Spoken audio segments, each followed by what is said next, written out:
Perkenalkan, nama saya Edward Sandi Pratama. Di pagi hari yang cerah ini saya akan menjelaskan mengenai exercise 1 dari mata kuliah eksplorasi migas. Pertama, di sini diberikan sebuah seismic section dari kedalaman 500 hingga 3500. Di sini saya membaginya menjadi 3 bagian kejadian. Bagian pertama, di sini terjadi transgresi atau muka air laut naik ke arah daratan. Biasanya transgresi ini dia ditandai oleh suplai sedimen yang lebih sedikit dari akomodasinya. Dan di sini batas transgresi ditandai oleh adanya horizon yang tegas, di mana menandakan bahwa di sini tidak ada aktivitas tektonik atau dapat disebut dengan masa tenang. Selanjutnya dia terjadi regresi atau muka air laut menjauh dari daratan. Biasanya ditandai dengan adanya progradasional, di mana suplai sedimennya lebih tinggi daripada akomodasinya. Kalau dilihat dari seismic section ini, suplai sedimen berada dari sebelah kiri seismic section ke arah sebelah kanan seismic section, di mana di sebelah kanan seismic section ini dia merupakan sebuah cekungan. Kalau kita menggambarkan sebuah penampang stratigrafinya, maka akan tergambar semakin ke atas itu dia semakin sandy, sehingga dapat disebut dengan coarsening upward. Kalau dilihat berdasarkan data lognya, maka semakin ke atas juga gamma ray-nya itu akan semakin rendah karena kandungan sandnya semakin tinggi, semakin ke atas. Kalau dari seismic section ini dia ditandai dengan adanya refleksivitas yang lebih jelas daripada di bawahnya, yang merupakan shell atau mudstone. Selanjutnya di bagian paling atas kembali terjadi transgresi, di mana pasir yang tadinya telah dibawa ke arah lautan kembali ke arah daratan karena naiknya muka air laut, sehingga suplai sedimennya lebih sedikit daripada akomodasinya.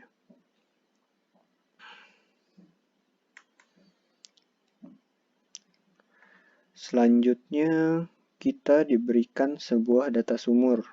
Di sini terdapat 3 data sumur yang telah diinterpretasi. Berdasarkan petanya,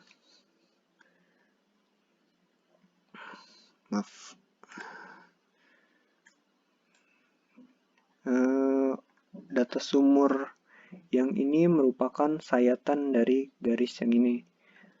Selanjutnya, data sumur yang ini merupakan sayatan dari garis yang ini.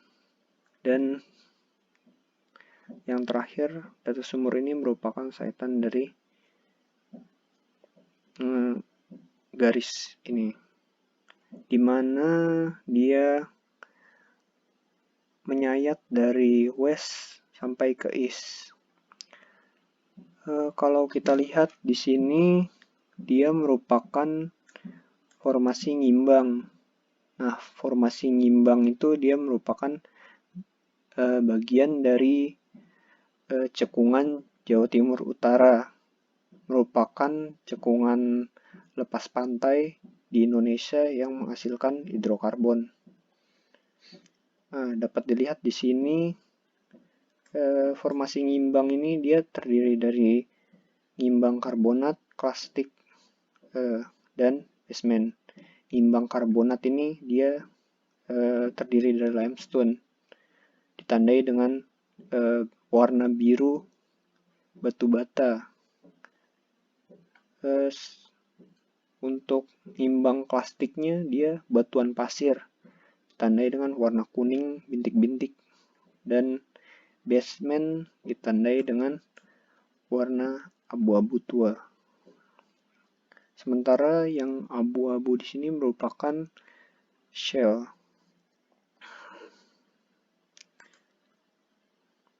Selanjutnya di sini diberikan data sumur kembali. Di sini ada beberapa data sumur dan dikorelasikan bahwa di sini saya membaginya menjadi basement, kemudian sandstone dan limestone, di mana di sini pada lapisan sandstone gamma ray-nya lebih rendah dibandingkan dengan limestone, dan untuk log the density atau RHOB-nya dia akan lebih tinggi daripada limestone, sehingga didapatkan korelasi sebagai berikut ini.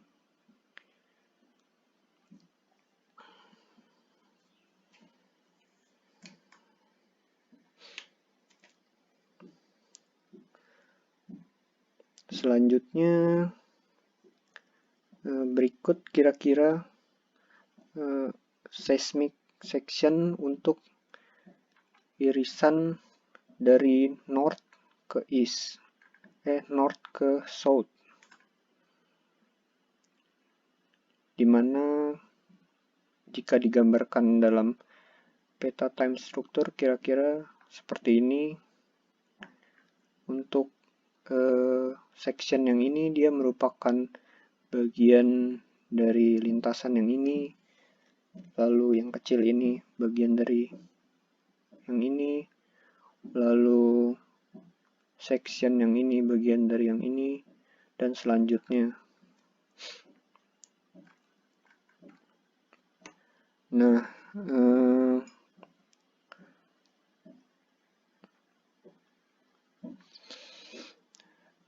pada seismic section ini tadi telah dijelaskan bahwa dia merupakan bagian dari cekungan Jawa Timur Utara. Nah, cekungan Jawa Timur Utara ini dia dikontrol oleh interaksi lempeng Samudra Indo-Australia yang bergerak ke arah utara, lempeng Samudra Pasifik yang bergerak ke arah barat, dan lempeng Eurasia yang relatif stabil. Kalau kita lihat dari seismic section, di sini ada basement ditandai dengan hijau, imbang klastik warna kuning, imbang karbonat dengan ungu tua, CD karbonat, kujung 3, kujung 1, rancak, sampai dengan tuban. Pada batuan basement atau dasar, dia ditandai dengan horizon yang tegas. Jadi pada cekungan Jawa Timur Utara ini, dia batuan dasarnya merupakan batuan metasedimen melange yang berumur kapur akhir hingga terbentuk pada saat pre-reef. Selanjutnya ada formasi ngimbang. Ngimbang ini dia terbentuk pada Eosen akhir di lingkungan channel. Dia terendapkan formasi ngimbang klastik, di mana ngimbang klastik ini dia didominasi oleh batu pasir yang ada pada saat proses rifting. Setelahnya ada ada ngimbang karbonat. Dia didominasi oleh batu gamping atau limestone yang terjadi setelah fase rifting berakhir, yaitu pada Eosen akhir yang terjadi di laut dangkal. Selanjutnya di sini ada Kujung, formasi Kujung, dia terjadi pada fase transgresi, terendapkan, dan didominasi oleh shell yang berumur Oligosen.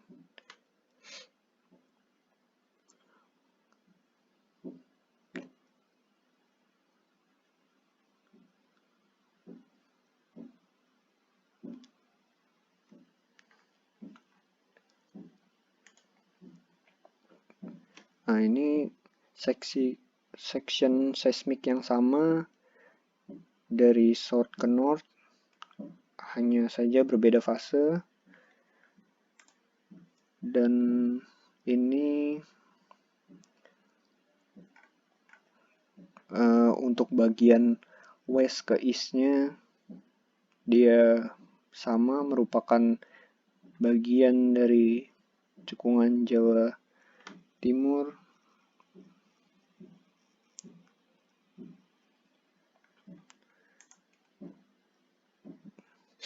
Dan ini seismic section yang sama dengan fase yang berbeda. Kemudian dilanjutkan oleh peta time structure map. Peta ini digambarkan dengan acuan dari peta time structure map yang ada pada seismic section, di mana di sini ada legend untuk warna abu-abu muda itu 1750 milisecond, biru tua 1850, abu-abu 1900, dan biru muda 2100. Dimana di sini waktu yang terendah merupakan lebih dangkal daripada waktu yang lebih lama. Kalau kita lihat dari time structure map yang ada di seismic section, dia akan terlihat bahwa di sini di bagian utara itu 1750, artinya dia paling dangkal. Kemudian dia lebih dalam lagi dengan waktu yang lebih lama. Kemudian dia lebih dalam lagi dengan waktu yang lebih lama pula. Dan kemudian naik lagi dengan kecepatan time yang lebih rendah. Kemudian turun lagi di bagian akhir, yaitu 2100, yang menandakan dia semakin ke selatan, semakin membentuk sebuah cekungan atau lembah. Dan ada sedikit naikan pada setelah kontur yang 1900 di sini, itu pada bagian sini. Nah, kalau kita lihat dari time structure map yang ada di seismic section, nah ini akan bersesuaian, di mana dia pada bagian utara akan paling tinggi, semakin ke selatan dia akan semakin rendah. Mungkin cukup sekian yang dapat saya jelaskan. Kurang lebihnya mohon maaf. Terima kasih.